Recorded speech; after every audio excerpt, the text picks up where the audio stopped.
禀太后，皇上召满大学士马勒吉、汉大学士熊次里入宫觐见。那皇上至今没有召见二阿哥或三阿哥？回太后没有。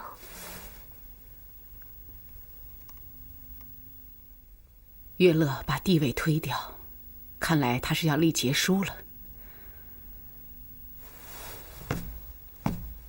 时间紧迫，有谁能力挽狂澜？备轿。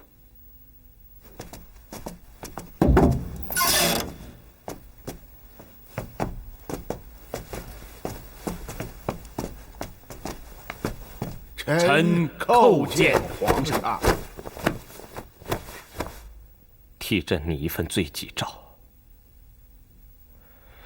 也就是朕的遗诏。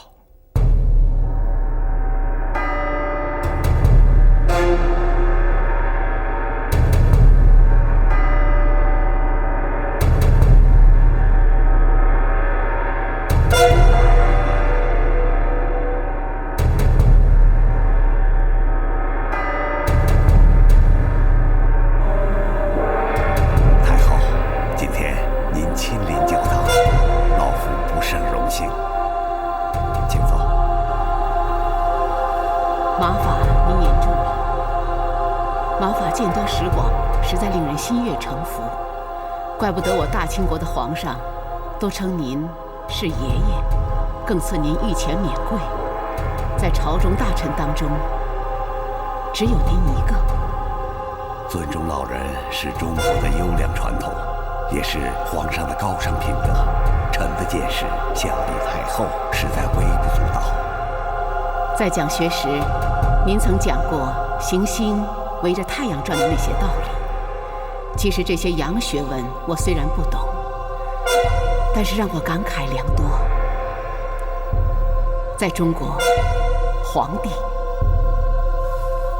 就好比是太阳，其他的一切，比如经济、贸易、文化等等，都围绕着这个中心而转。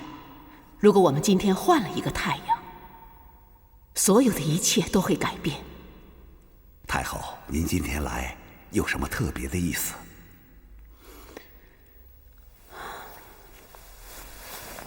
我已经听说皇上病重，可是皇上才24岁，实在太可惜了。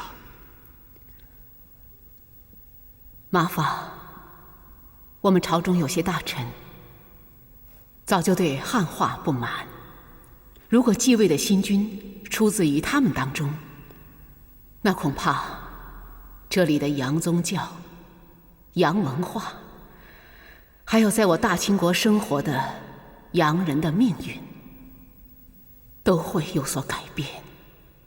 如果这是天主的安排，老夫愿意接受考验。但是马法，您怎么知道您的天主不是安排您来改变这个大局的呢？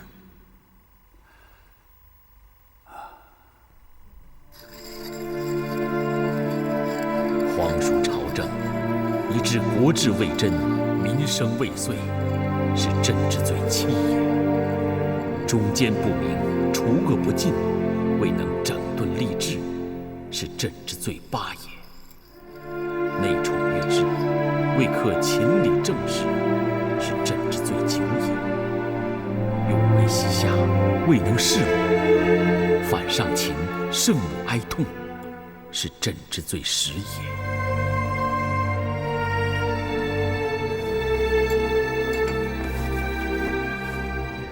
朕一共10条大罪，不多不少。熊次吕，朕登基18年以来，用2个字就可以概括：遗憾啊！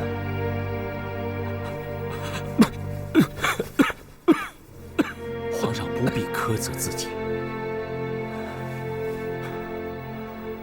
这10条大罪，条条都是朕的肺腑之言，一个不称职的父亲，一个不孝顺的儿子，一个不温柔的丈夫，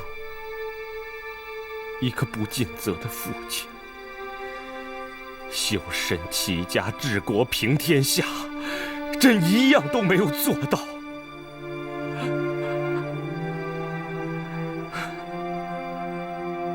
朕已经油尽灯枯了，无力再扭转乾坤，唯有寄望于所立新君，能够拨乱反正，弥补朕所铸下的罪孽。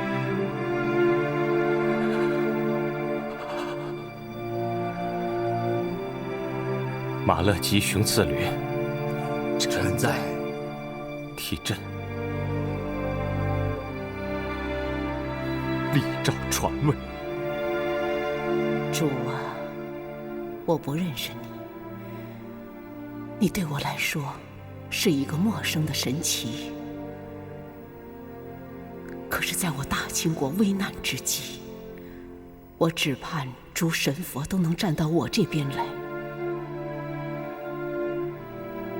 如果您觉得我是正确的，那就请您和我站在一起，并显示您的智能和力量，帮助我大清国度过这一难关。太祖、太宗创垂基业，所贯至重，元良处嗣，不可久废。诸皇子尚在条领，难当大任，故朕传位于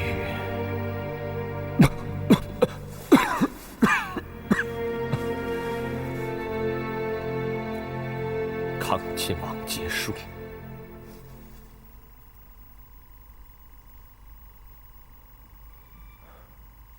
都记下了吗？禀皇上，臣请准离榻草诏，以润笔墨，再请皇上御览。离榻草诏，以润笔墨是假，密奏太后是真。熊次旅，你可知道朕才是天子？朕的江山岂容他人指指点点？臣不敢。朕之遗诏，一字不可更改。写。这。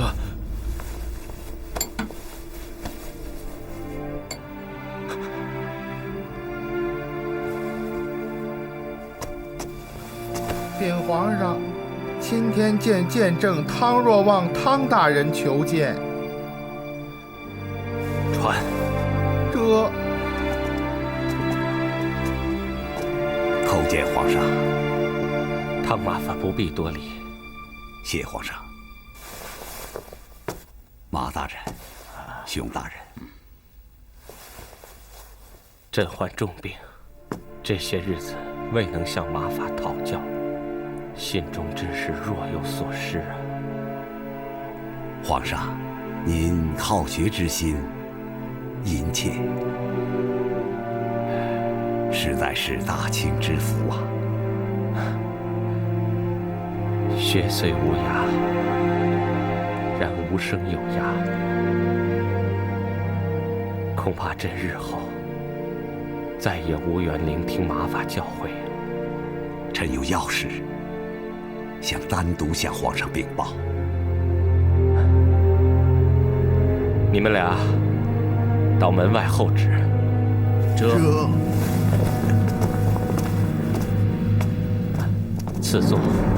谢皇上。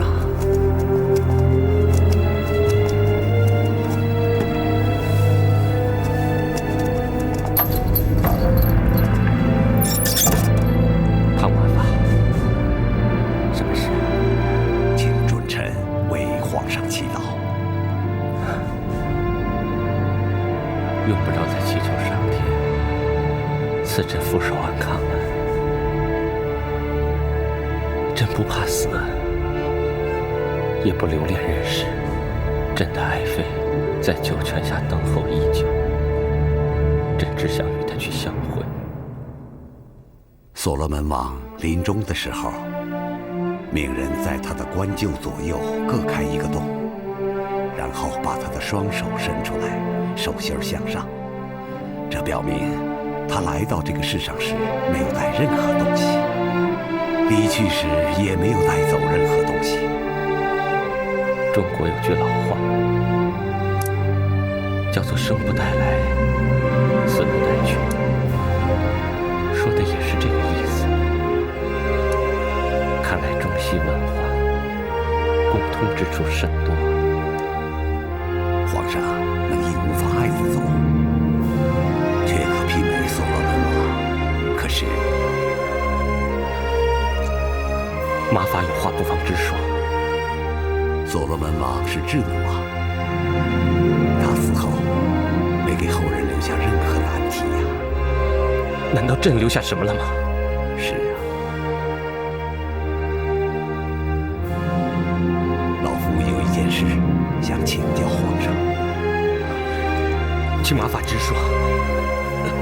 如果我患了重病，需要服药，可是，在煎药的中途，我突然把火熄灭，又灌进一半冷水，我吃了这药，病能好吗？不但无助治病，反而会危及性命。这正如皇上推行的汉化新政，如果中途被灌进了冷水，大清的病能治好吗？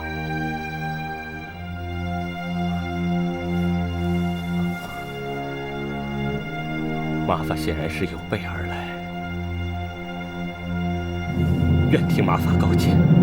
众皇子如同一张白纸，虽然他们对新政没有爱憎，可是总不至于倒行逆施、朝令夕改、误国误民呀。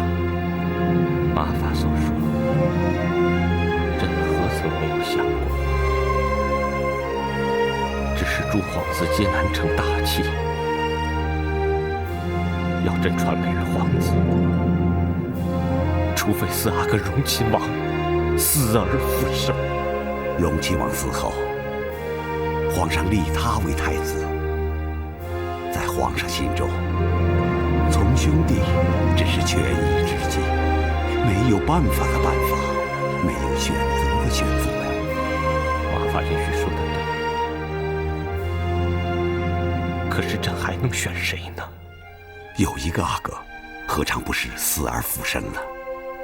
谁？三阿哥玄烨。你主意玄烨？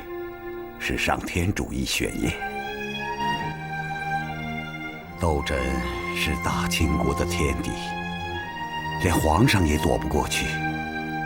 诸皇子之中，只有三阿哥患了斗争并得志，由他继位，可确保国家长治久安，是大清之福，万民之幸啊！这些年来，皇上敬汉臣，习汉俗，更改了不少满洲旧制，不少旧臣贵戚早已心怀不满，平常尚无事生非，寻找麻烦。在朝中满汉之间，旧臣新贵之间，明争暗斗之事早已不少。碍于皇上18年来确立的龙威，总算将局面稳定下来。则皇子以太后之尊威，尚可以把朝廷稳住；若立康亲王，太后就必须离宫。两朝更替，没有权威之人稳住朝廷，朝中必生大乱，江山危在旦夕。最后，就算新帝能把局面稳定下来，也只怕是生灵涂炭，满目疮痍。大清社稷安稳，系皇上的一念呐。马法所说，是马法肺腑之言。还是替人传话？一切都瞒不过皇上法眼。老臣见过皇太后。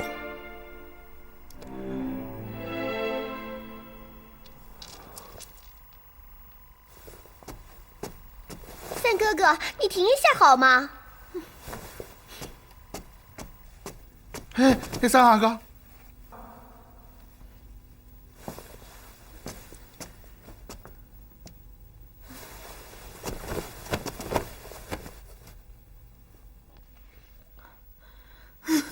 三阿哥，您干什么去？我要去见王阿玛。哎呦，三阿哥，您就别闹了啊！你放开我！三阿哥，小爷，小祖宗，这太后说得很清楚，不许你离开寝宫半步。你闹了半天，不也白闹吗？是啊，三啊，你们都别管我，我就是要去。哎，我说，站住！太后吉祥。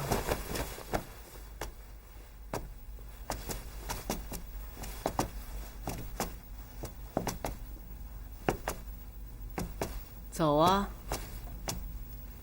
有本事你走啊！都什么时候了？阿玛生命垂危，形势十分严峻，你却还在胡闹！我不懂什么形势，我不懂什么严峻，这些事都与我无关。混账！真是个混账！皇太后吉祥，什么事啊？皇上有旨传三阿哥到养心殿候旨。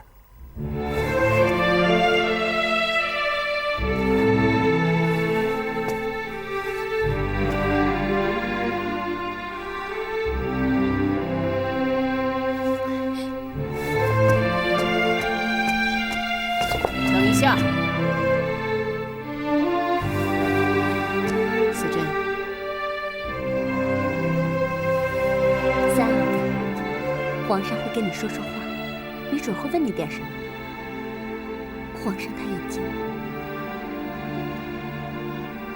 三阿哥，你一定要孝敬皇上，好好说话，好好回答，千万别使小性子再冒犯皇上了，啊！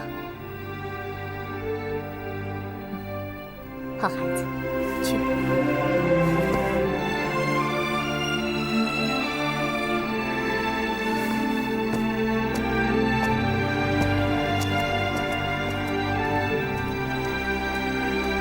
玄烨给皇阿玛请安。都起来了。谢皇阿玛。皇阿玛。阿玛想问问你们，可有什么志向？阿玛，福全有。啊，那你先说。君子在世，必须立功、立言、立德。立功者，名扬天下，以显父母；立言者，格物致知，留名后世；立德者，知行合一，以为天下则。好。玄烨，你呢？玄烨，阿玛问你话呢。皇阿玛，玄烨不是不想说，只是不知道该怎么说。为什么？干嘛要问这样的问题？难道师父没有教过你，做人要立志？志向的高下决定了成就的大小吗？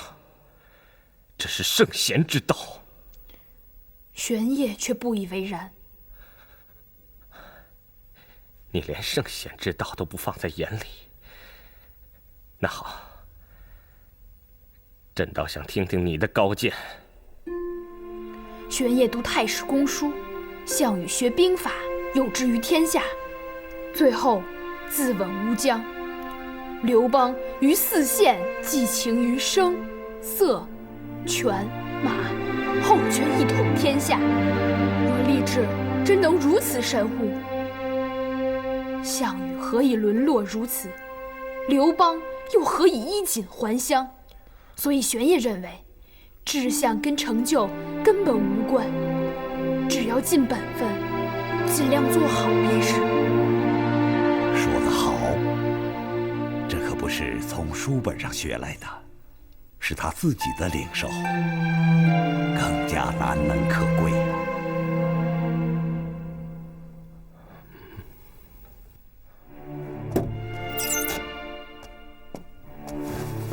启禀皇上，600里加急密奏。快报！陕西巡抚江有志参镇边大将军折尔肯私劫朝廷赈灾物资军用，陕西饥民饿死过万，抢掠不止，几成人间地狱。朝廷大将军抢夺朕饷这样荒谬的事，为何不闻兵部上奏？说，朕不怪罪于你就是。兵部自知兹事体大，所以延误上奏，待折尔肯取得军功，再行上奏，将功赎罪。你下去吧。这江有志为民，折尔肯为国，此事该如何定夺？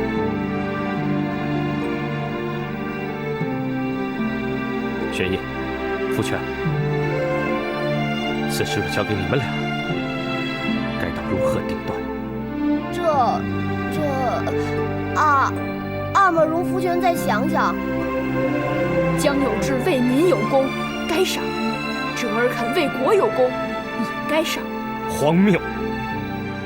折尔肯身为朝廷大将军，抢劫朕饷，殃及百姓。若是赏他，何以对天下百姓呢？兵部负责运送一切粮草军需，折尔肯在前线抗敌缺粮，兵部难辞其咎，该罚；知情不报，该重罚。这些都与折尔肯无关。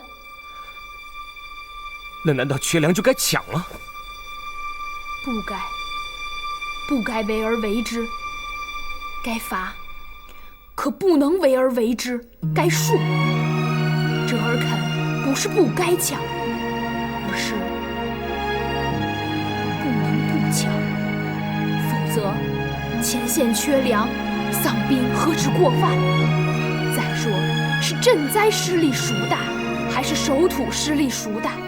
二必只能取其轻。这些话谁教你说的？没有谁教，玄烨只知道天下事都逃不过一个理字。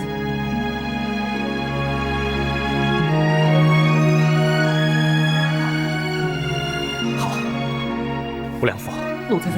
带他们俩到殿外候旨。这儿臣告退。告退。两位阿哥，来，跟我走。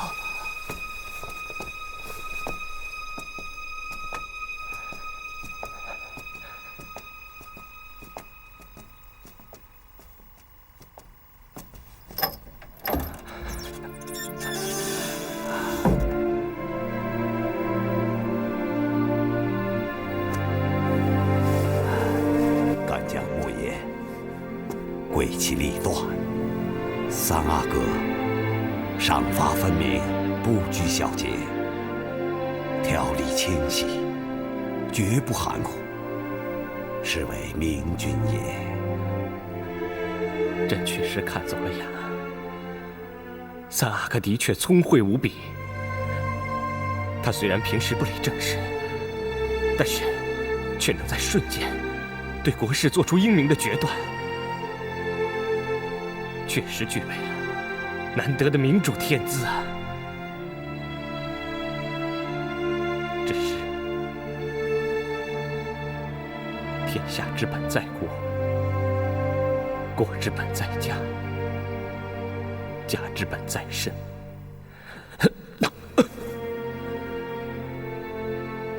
玄烨行事想法不依章法，我行我素，传位于他，恐他将来会成为像始皇帝、隋炀帝一般的暴君。既然皇上还不能定夺，那就让神明来裁决吧。什么神明？吴良辅，奴才在。快备轿。这。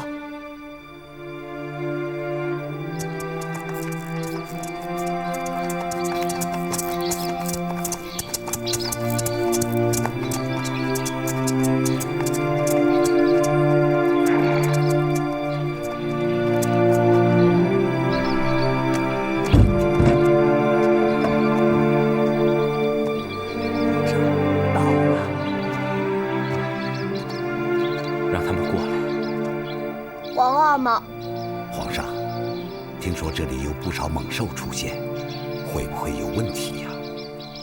我们是爱新觉罗的子孙，金戈铁马，沙场杀敌，小小几头禽兽怕什么？玄烨、福全，你们俩也都累了，先到河边喝点水。等回来，朕再考验你们。快给2位阿哥奉水。不用，皇上，你们2个自己去。快去。这。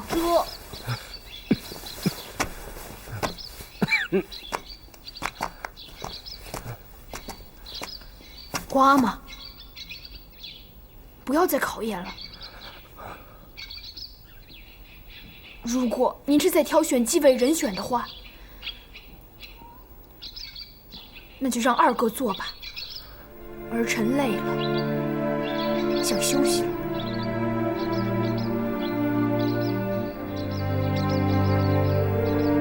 好儿子，朕知道你其实在担心朕。放心吧，你皇阿玛1时3刻还死不了。快去吧。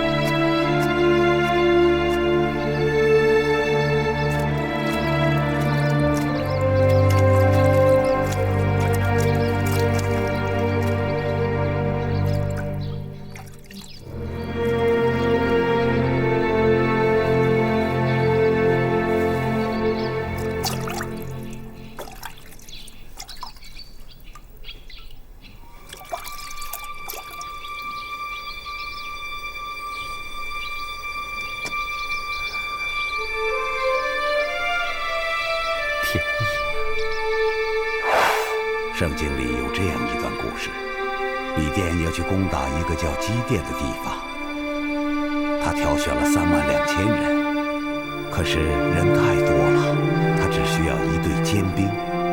最后，米甸把他们带到河边，居水河的才被挑选。为什么？圣经里说，这是神的挑选。就是这个意思。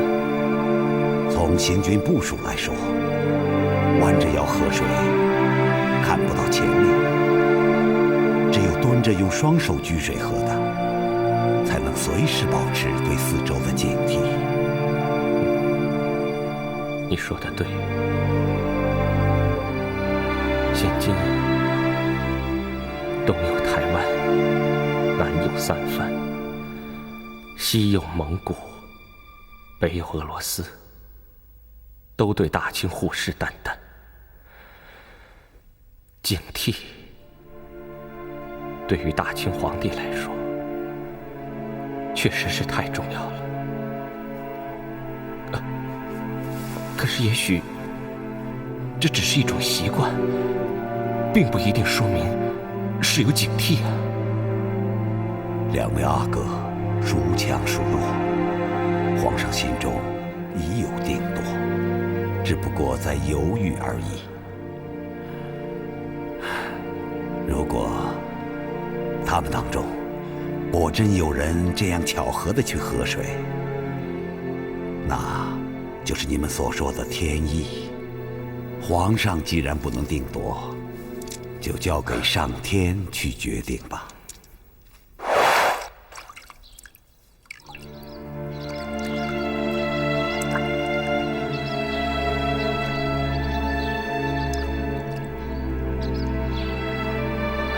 天意是天意，那孩子天资极高，不经意就流露出这种警惕，那就是大清的福气呀！皇上，皇上，皇上，太医，太医，快，太医，快呀！拿水来！皇上，请您先服药。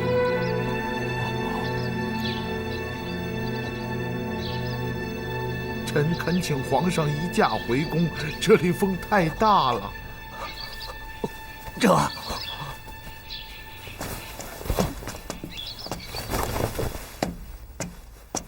三哥哥，三阿哥，三哥哥吉祥。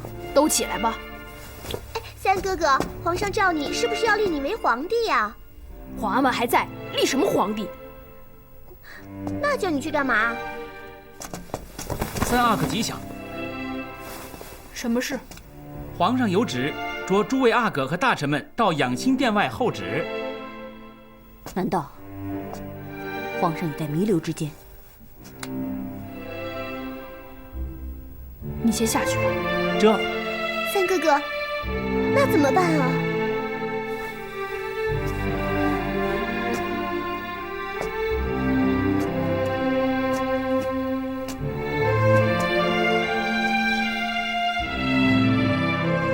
剧中曹寅，在。我要你们同我去做一件重要的事，很重要的。所以，我想请你们允许。什么？你要离开慈宁宫啊？老佛爷说过，只要你离开半步，就要他们两个的脑袋搬家。正因为如此，我才想请你们允许。我自己的性命可以不顾，可我不能不顾你们俩的性命。你要我去，我就去。父亲离开京城之前，给我留了一个字：夜。什么意思啊？就是凡事不要露脸。遇到您，是我这一生中最开心的事情，可也是我这辈子最倒霉的事情。我总有种预感，我这条命会丧在您的手里。早死晚死都一样，早点死也没什么。走吧。我欠你一条命。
孩子，你怎么样了？你们先退下。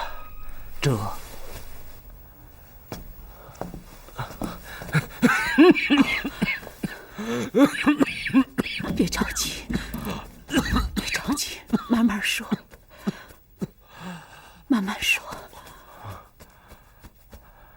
儿臣不能不急，儿臣怕是过不了这个晚上了。儿臣心里有几个问题一直想问你，您能回答吗？说吧。您满意儿臣吗？没有满意，也没有不满意。什么意思？你能安坐在皇位上18年，我的责任就完成了。那么，您认为谁可以继承皇位？玄烨。为什么？这是我的责任，我有责任把你的儿子推到你留下的皇位上。那为什么是玄烨呢？您不是不喜欢他吗？您对他一向都是那么严厉。他是一个天才，他绝顶聪明。可是我宁愿他平庸一些，因为这样对百姓、对朝廷都好。若是行得好，大清帝国就会出现一个前所未有的盛世，一个崭新的局面。他若是行得不好，爱新觉罗家族、大清帝国的江山就会毁于一旦。所以我就用严厉的办法去调教他，不许他自作聪明，只许他循规蹈矩。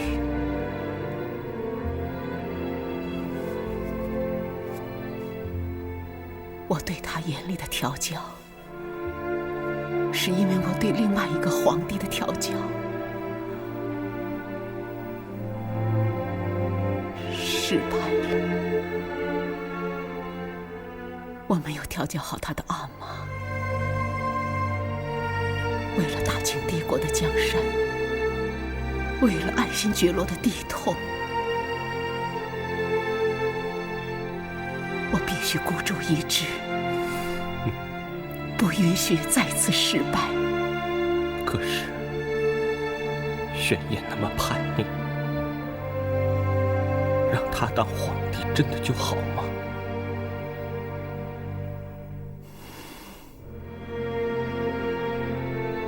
不好，非常不好。他有可能成为旷古烁今的皇帝，把唐宗汉武都比下去。如果他真成为那样的皇帝，他就会不快乐，他就会很痛苦。作为最疼爱他的妈妈，我不愿意，真的不愿意。额娘，因为在我们的家族里，已经有一个很痛苦的皇帝了，痛苦太深了，他的痛苦太深了。额娘，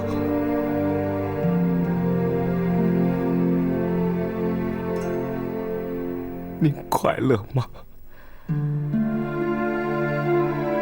我13岁的时候，在科尔沁草原上策马驰骋，自由自在的生活。那时候我好快乐呀，因为我属于我自己。可我离开大草原的同时，就把快乐留下了，带走的只有一样东西，那就是责任。我属于爱新觉罗家族，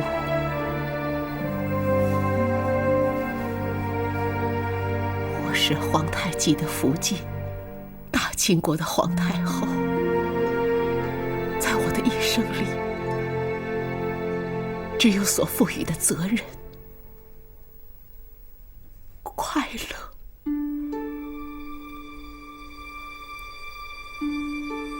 在我的责任里没有附带这个东西。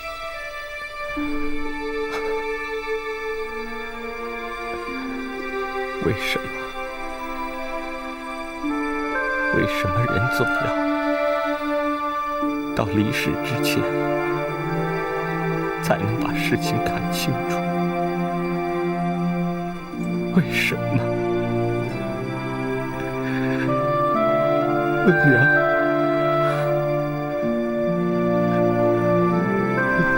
对不起。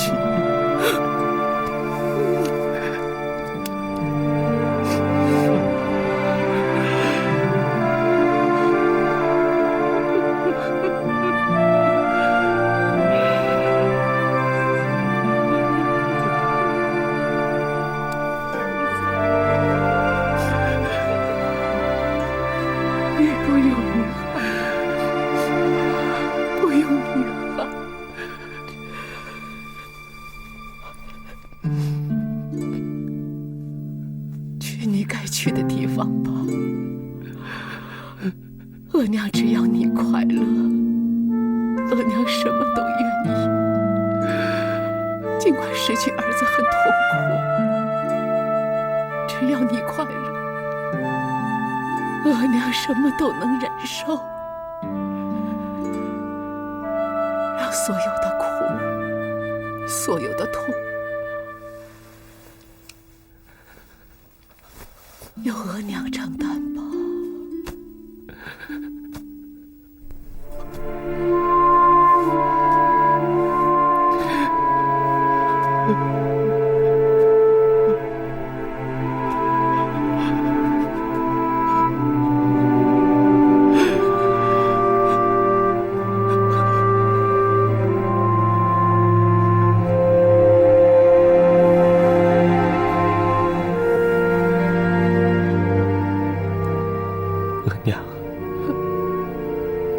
儿子想见玄玉。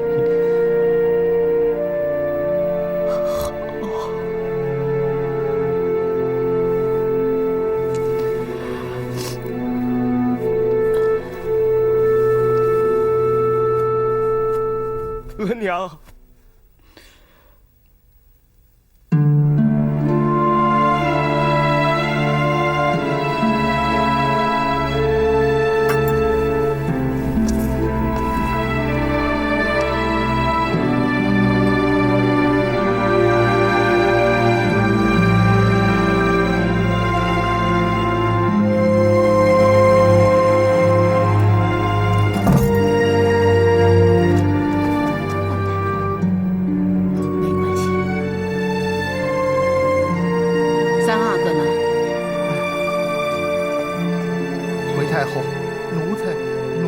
找三阿哥呢，还等什么？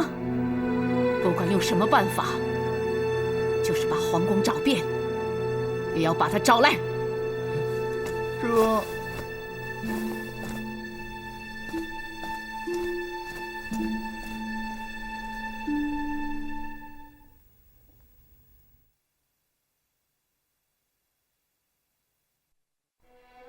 英雄美女自古成一对，搬不动是非是与非。明月清风，长夜相随，谁想谁，谁又忘了谁？一群沼泽。江水，为了爱，有人愿受罪，心好累，好累，有思念频频举起杯。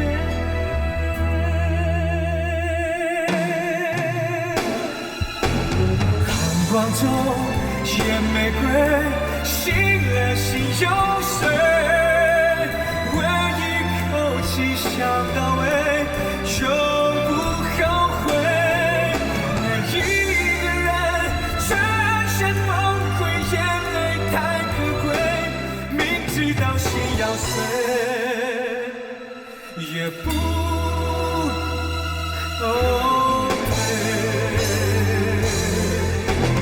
阳光中野玫瑰，醒了心就碎，闻一口气想到尾，永不后悔。为一个人瞬间崩溃，眼泪太可贵，明知道心要碎，也不